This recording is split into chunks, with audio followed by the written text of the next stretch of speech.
เค F1 เปิดไฟหน้าจะเปิดเสียงด้วย F2 F3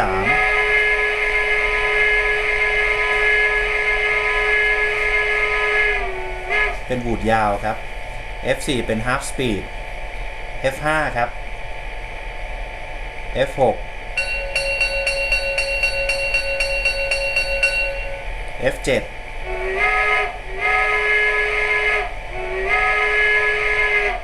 เป็นวูดสั้นครับ F8 F9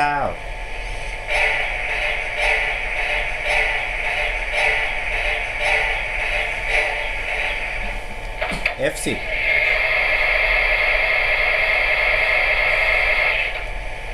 F11 ครับ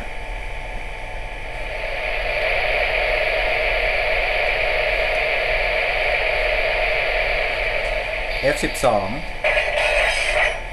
เป็น uncoupling ครับ F13 F14 และ F15 เป็นฟังก์ชันสุดท้ายครับ